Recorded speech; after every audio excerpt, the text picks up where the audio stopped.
Hi, my name is Dr. Elena Call. I'm a movement disorder specialist at Kaiser Redwood City, and I'm talking today about Parkinson's disease and cognition. Next slide. Here are my disclosures. They're not relevant to today's talk. Next slide.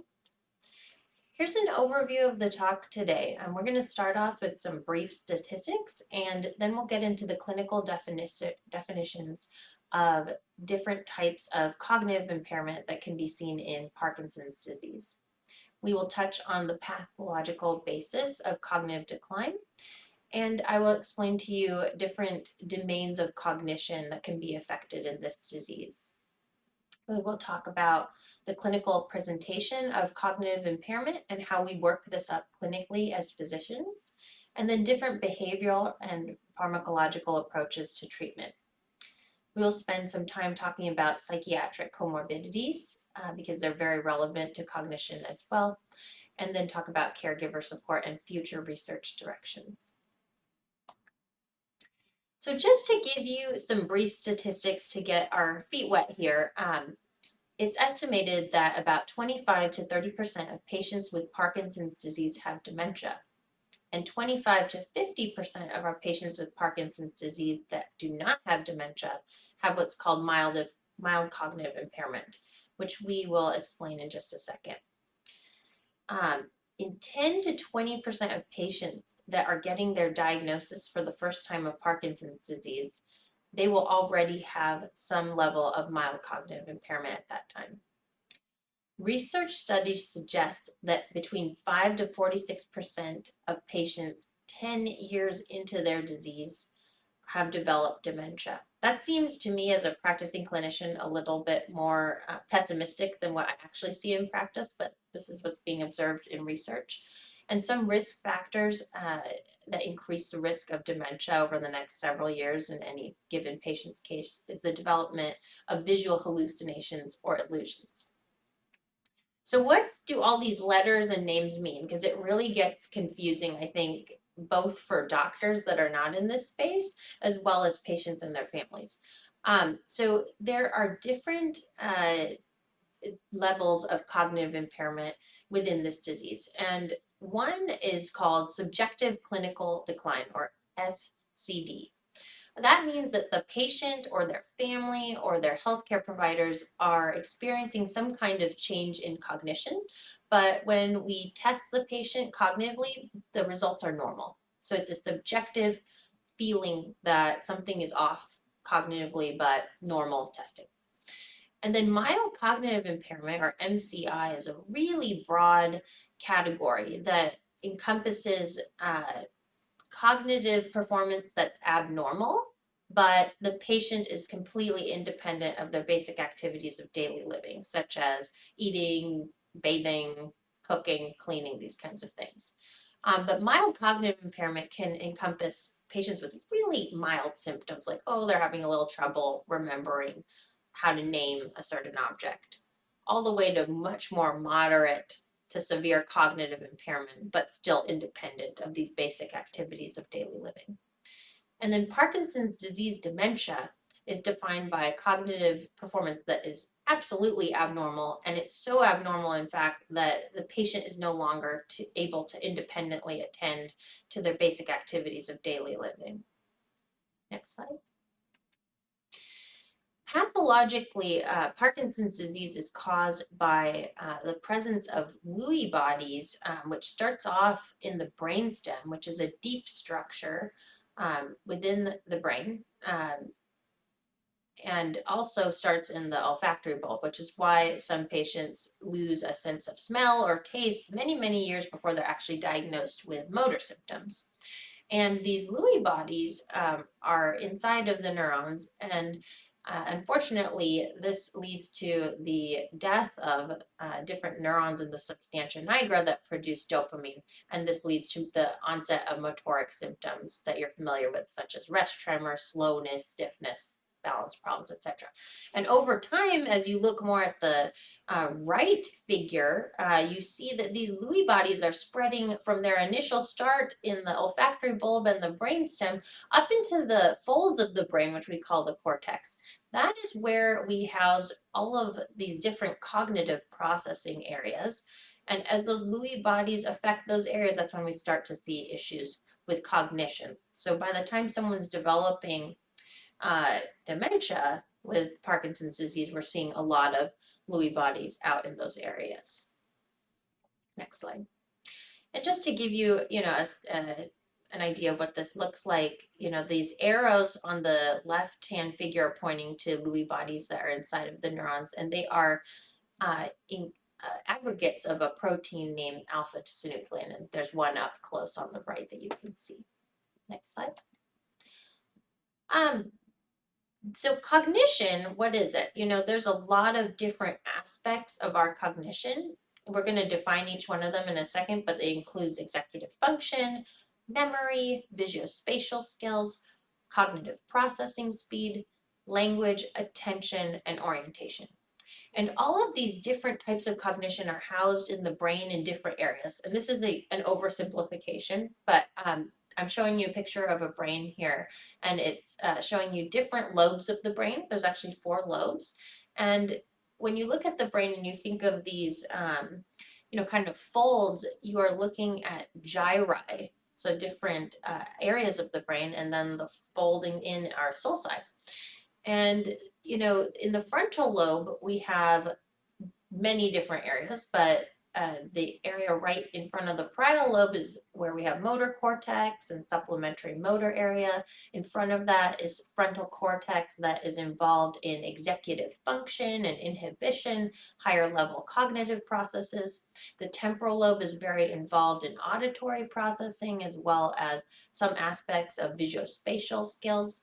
Parietal lobe, which is up on top, has a lot of function that's related to visuospatial skills as well. And our occipital lobe in the back is very related to visual processing. This is an oversimplification, but for our purposes, just want to kind of give that lay of the land. And just for interest, that other structure tucked underneath is the cerebellum, which is our balance center involved in coordination. Next slide. So to start with, executive function, what is this? Executive function really encompasses a lot of different things, but they're all cognitive processes that dictate flexible and dynamic adjustment of performance in response to a changing environment. So that could be decision-making skills, that could be the ability to multitask with different things going on at the same time, the ability to be flexible in your thinking, to exhibit self-control or inhibit yourself, to plan and organize complicated tasks, and to regulate yourself emotionally. There's a lot of different types of memory. The most common type of memory deficit that we see in Parkinson's disease is actually complaints about short-term memory. So these are types of memories that are formed more recently. For example, remembering what you ate for breakfast and, recalling a conversation that you had 5 minutes ago, or remembering what happened yesterday, for example.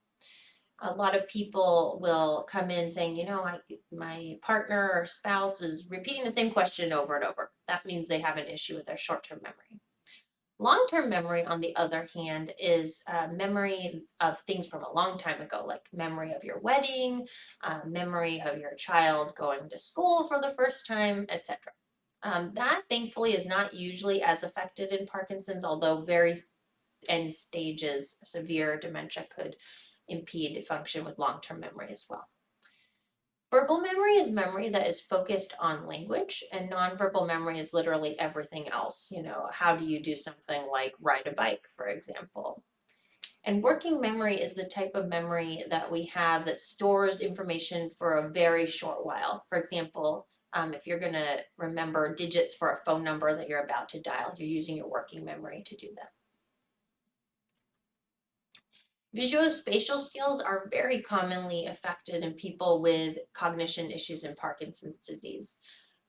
This could impact someone's ability to drive, whether that is their ability to perceive something in space, gauge distance, gauge speed. That could be trouble with their ability to navigate and process instructions, like that, most of us take for granted. Um, and sometimes people have difficulty, like even within their own home, figuring out like where things go, like in a kitchen that has a certain organization, where do the bowls live, where do the pots and pans go, and having trouble with things like this. Processing speed just really is how quickly you can take in information and then respond to it. It's a very common complaint of our patients that they just, feel that they're just slower at processing things and that they can't keep up with others around them, which can be very frustrating. Language, one of the most common things that we see in patients is that they have trouble coming up with the words that they want to say and have trouble getting their thoughts out. Uh, and, they can kind of like find their way sort of to a word, but are not actually landing on the word that they would prefer to use. Sometimes people can have issues with actual sentence construction and syntax, although that's less common. It's usually more of a word finding issue. Attention is an interesting aspect of our cognition that really interacts with the other domains as well. It's not uncommon when we have someone come in with a complaint of short-term memory issue and you really do their bedside testing and you start to realize, well, yeah, there is a memory problem, but actually a lot of it is that the patient cannot attend to certain details. And actually, if they were able to attend, their memory would actually do better. So it kind of interacts a lot with other aspects of the cognition.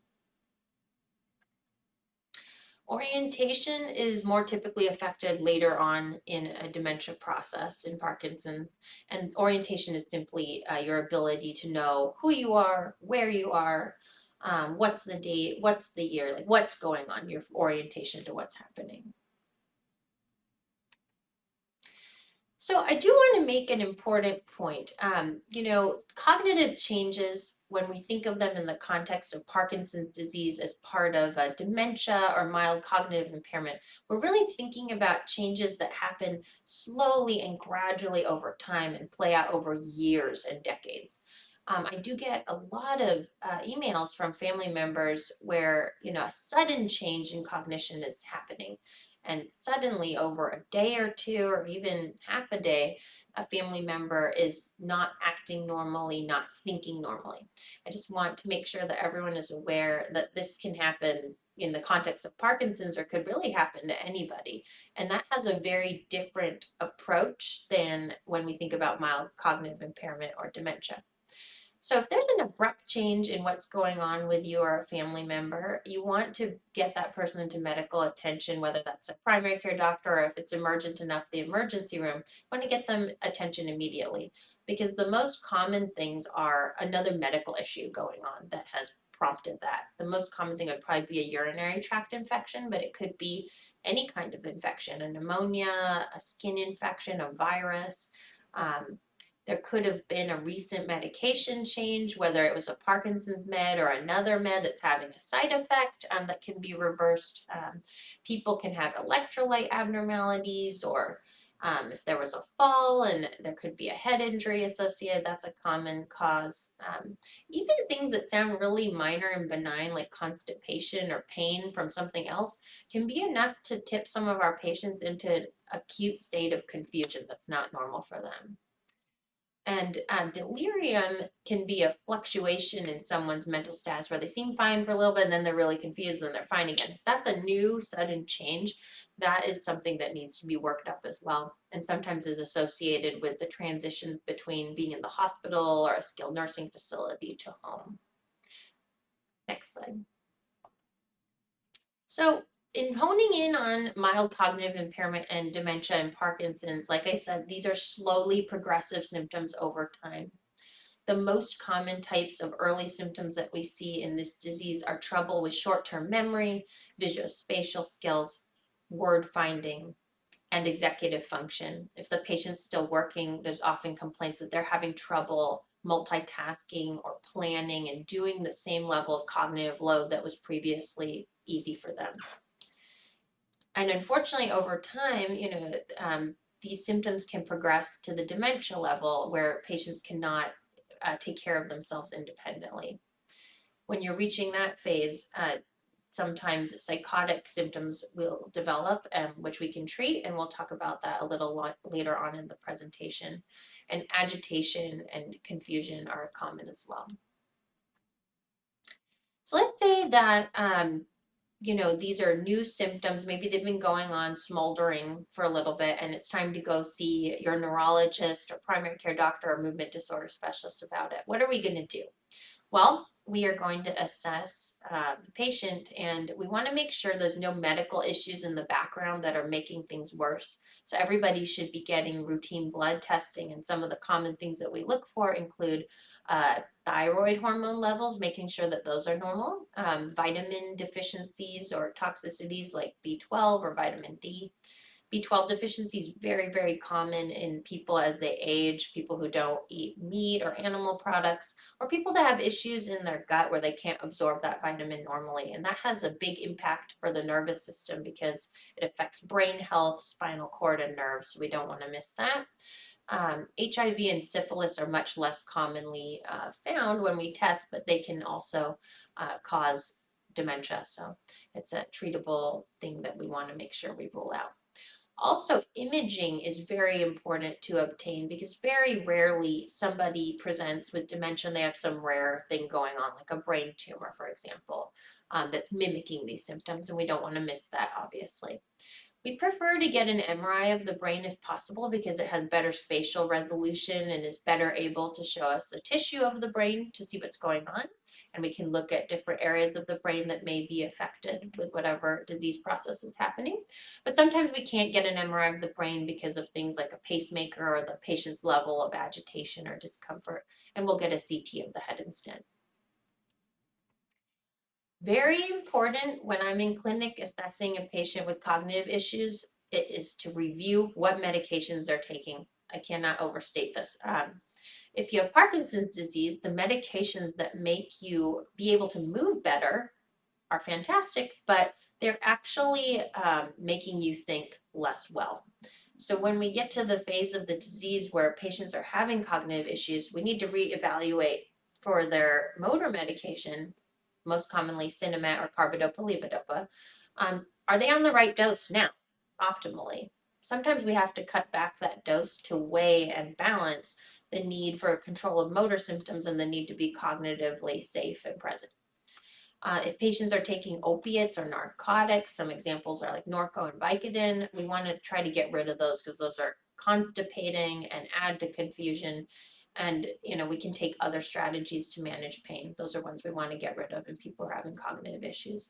Benzodiazepines like clonazepam and Ativan, sometimes we use clonazepam for like REM behavior disorder at night, and that had been going well for years. And, as the disease goes on, that may not be a good choice anymore because that leads to confusion in patients as well.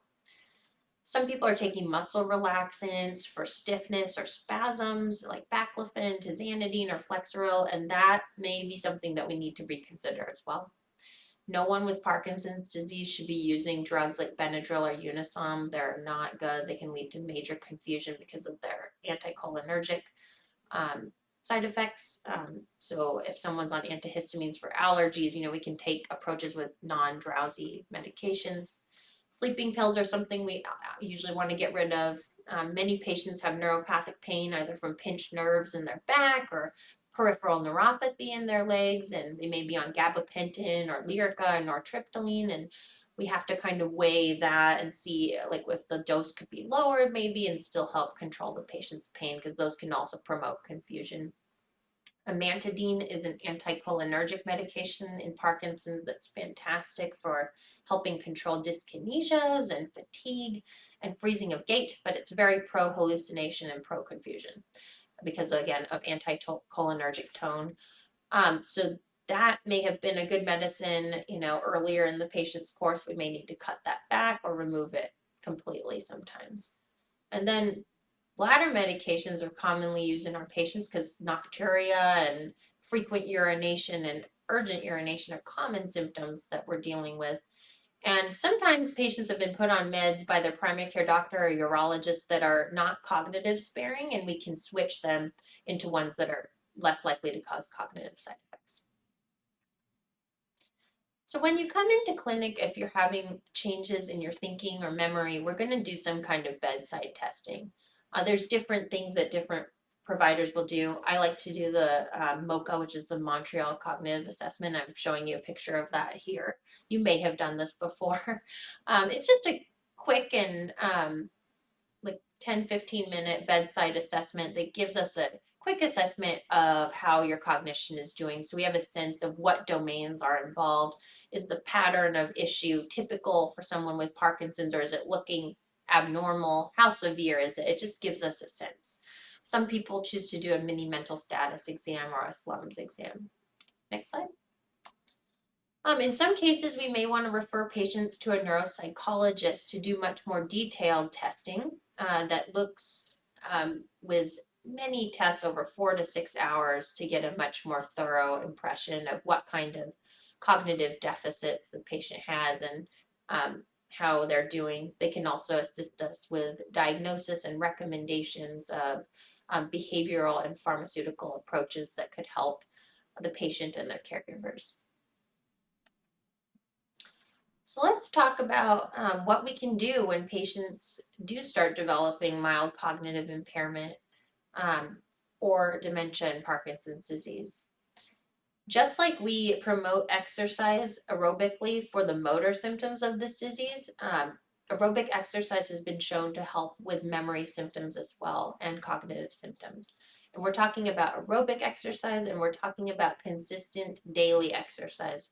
We're hoping for at least 30 minutes a day. That could be on a treadmill, that can be in a rock steady boxing class, that can be on a pedal machine, that can be in a yoga or Pilates class. There's many different approaches that you can take, but consistency is key. Also important to think about sleep. Sleep is a major issue for some of our patients, and when you're not sleeping well, whether you have Parkinson's or not, that can be have a major impact on how you're doing cognitively. So addressing insomnia or any other thing that might be disrupting the sleep is important. We're going to talk about this in a second, but depression and anxiety are major comorbidities of Parkinson's, and they absolutely can have an effect on your memory and your cognitive processing speed. So we want to address those if and when they're present. Social engagement has been shown to really help people who have issues with their memory. And this is a tough one because some people, as they're noticing changes in their speech or their processing speed, their natural tendency is to want to actually pull away from others socially because they might be embarrassed about that. But usually that makes things worse. So we want to try to support those patients and encourage them to continue to engage with friends, family, and hobbies that they like, and to actually get out there because it helps protect their cognition over time. Using a regular structure and routine can be really helpful. So, predictability and having a set agenda for the day, like a predictable time that you wake up, predictable time that you go to bed, and schedule can also be really helpful for patients. I know a lot of people like to do different types of puzzles, like crossword puzzles. That can be helpful.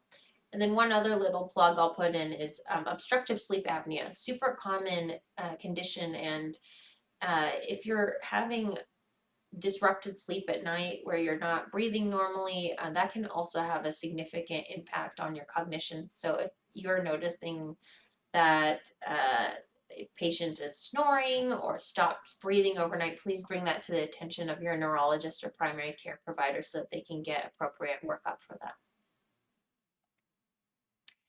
Also, we have medication approaches beyond behavioral approaches. Like I said before, getting rid of medications that are not adding to the patient's overall care, that have side effects that are clouding their cognition, is very, very important. Sometimes reducing dopaminergic therapy, the Sinemet itself or other medicines that we're using in Parkinson's, also needs to be considered.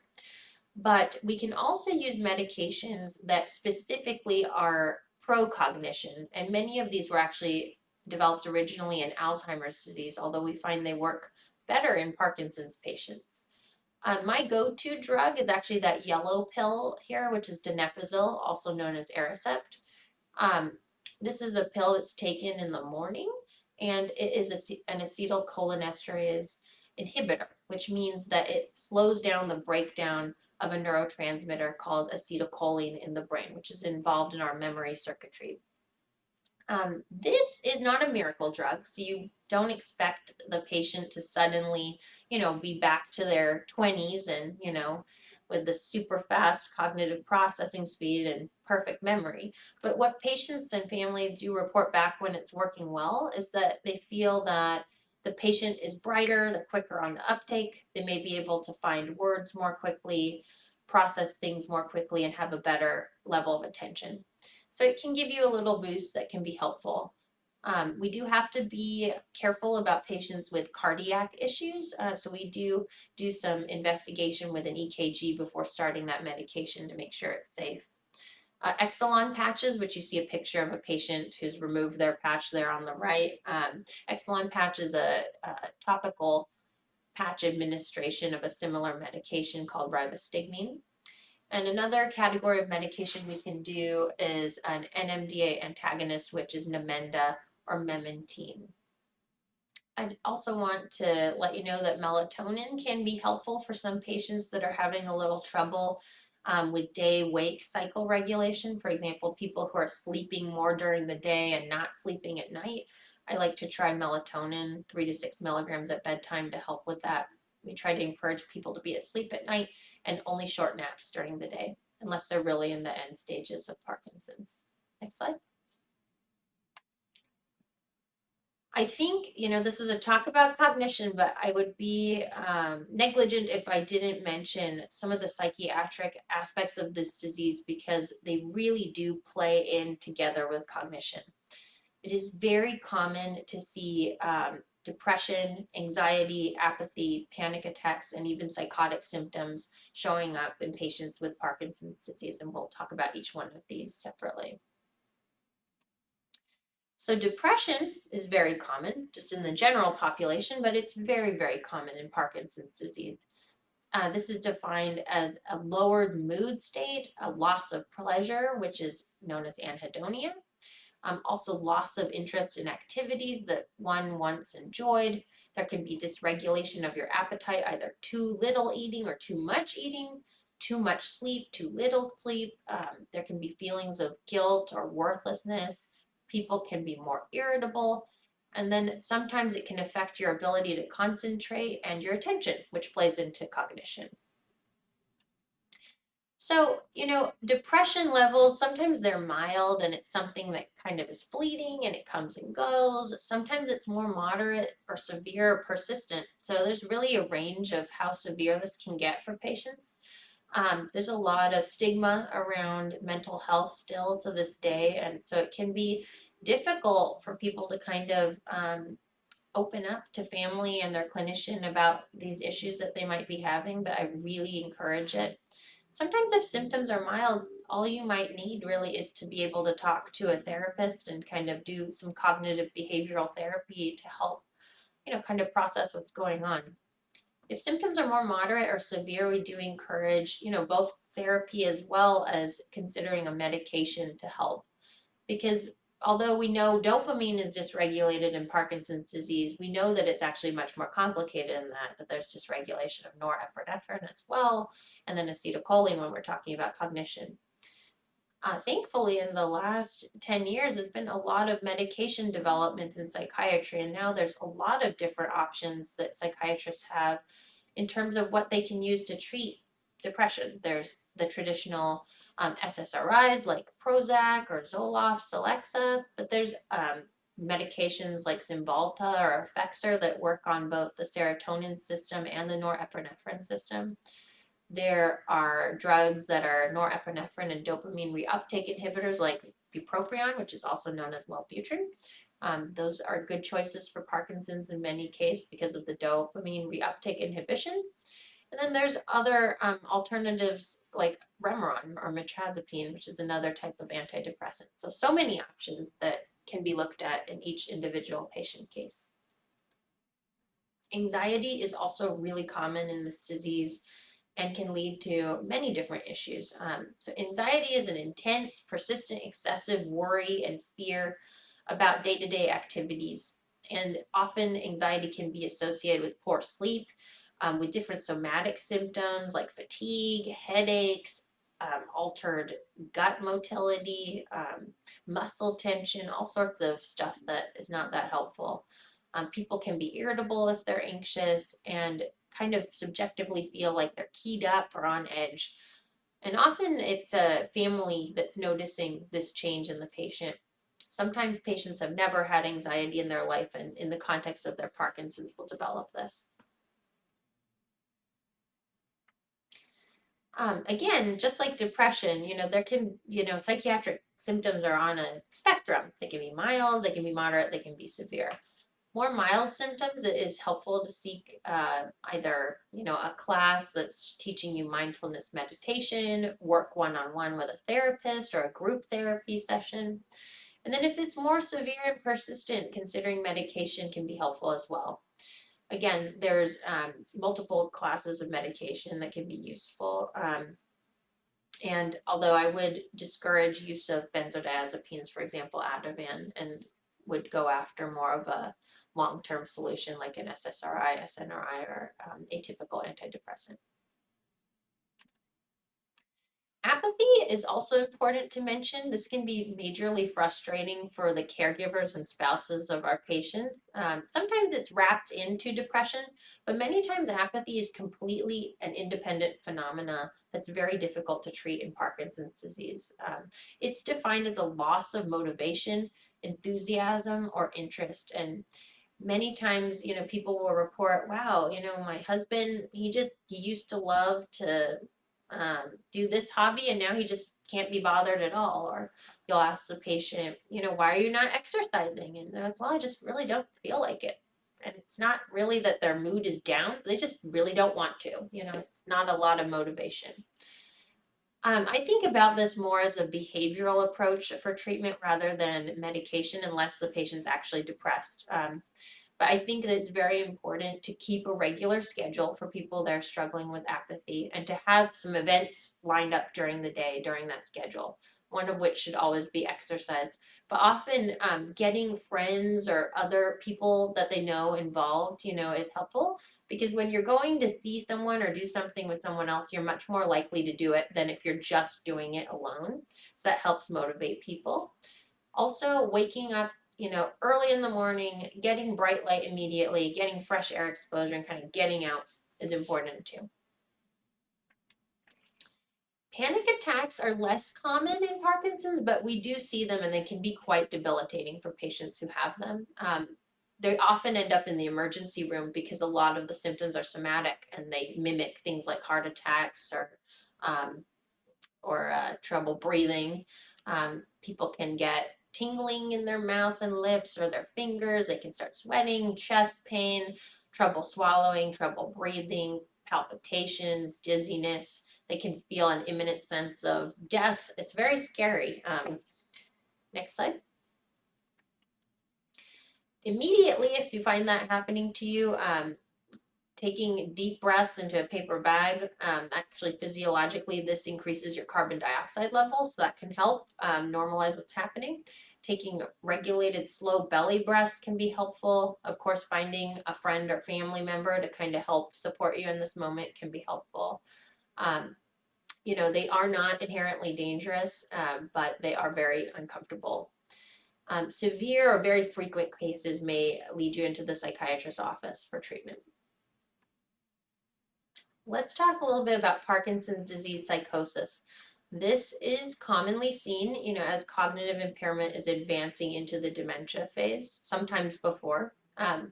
Psychosis, most commonly in Parkinson's, involves either delusions or hallucinations, and the hallucinations are most commonly visual.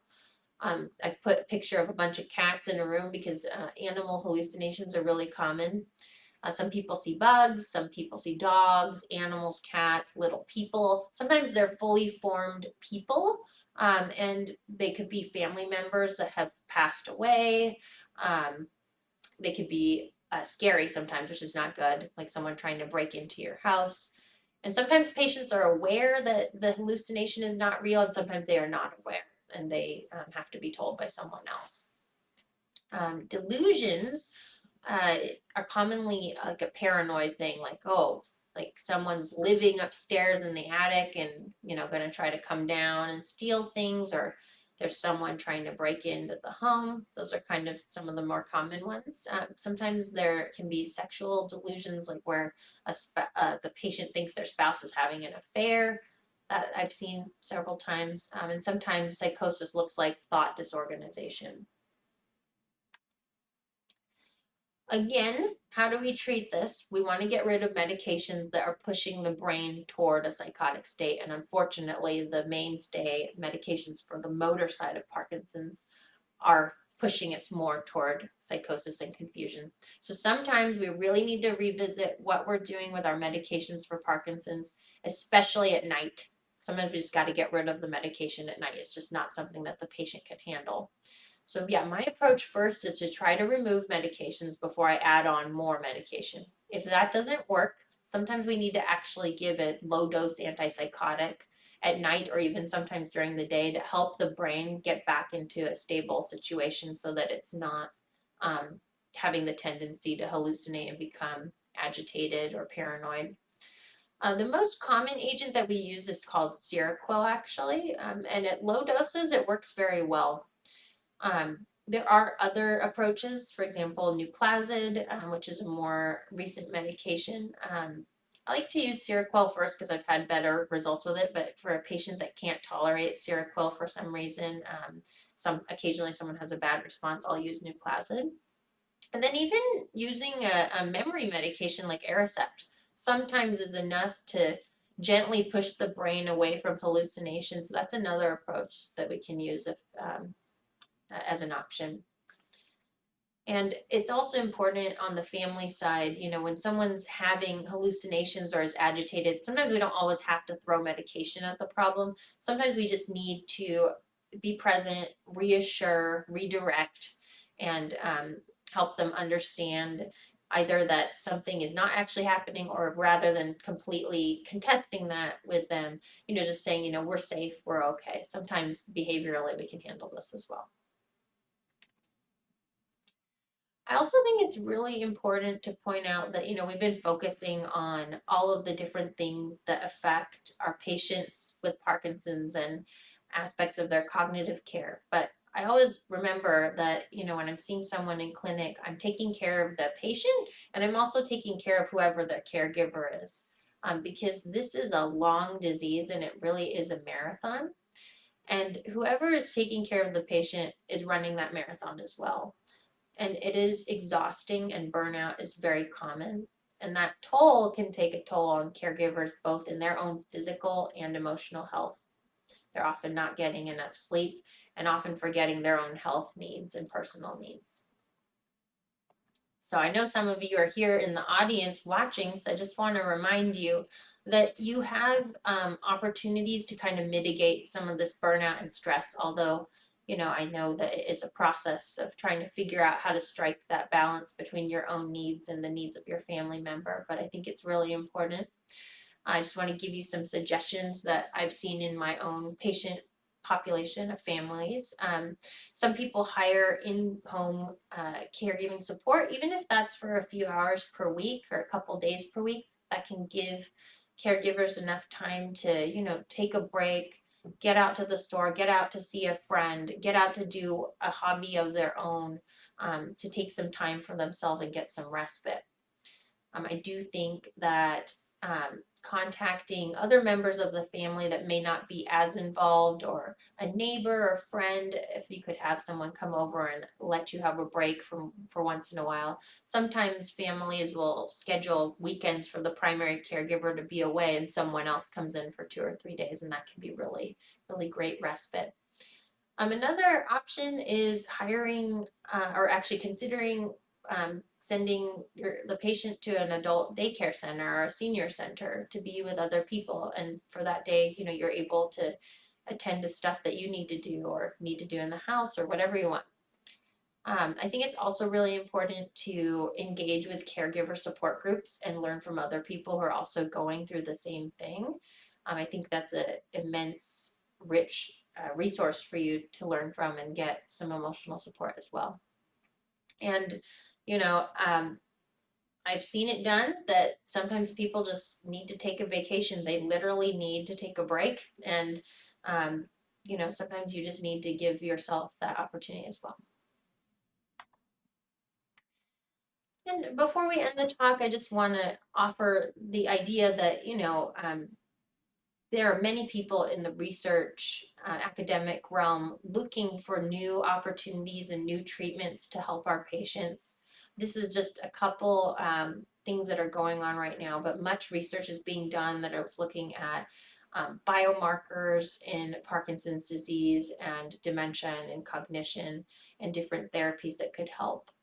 Um, One molecule that's being looked at is NYX458. This is a small molecule that modulates activity at the NMDA receptor. In animal research in primates in 2020, this was shown to improve cognitive flexibility, attention, and working memory. And currently, this drug is in a phase 2 trial, so that's early on in our drug approval process, like looking at safety and tolerability of the medication. Data is expected to be reported on later this year. That's one thing going on. There's also two medications that were being looked at together, a CST103, which is clenbuterol, and CST107, nadolol, so a beta-2 agonist and beta blocker together. This is in phase 1, so super early, being looked at a really small sample of patients, but this is looking at if we increase blood flow to structures in the brain that are involved in memory circuitry, could this be helpful? The phase 2 trials underway currently. So in summary, cognitive impairment is common in Parkinson's disease and does tend to get worse over the years as the disease goes on. However, the severity of symptoms really varies greatly. Some of the best things that you can be doing behaviorally and proactively are being actively aerobically exercising every single day and staying engaged socially with friends and family.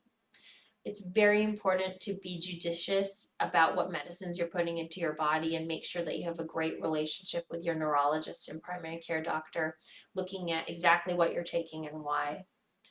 Make sure that you are prioritizing your mental health, and when it's not doing well, be proactive about getting help for that, because it does really affect both the motor and cognitive symptoms of this disease. And support your caregivers in your family and in your community. If you know someone, try to find a way to help out. It's a tough role. Thank you so much for having me.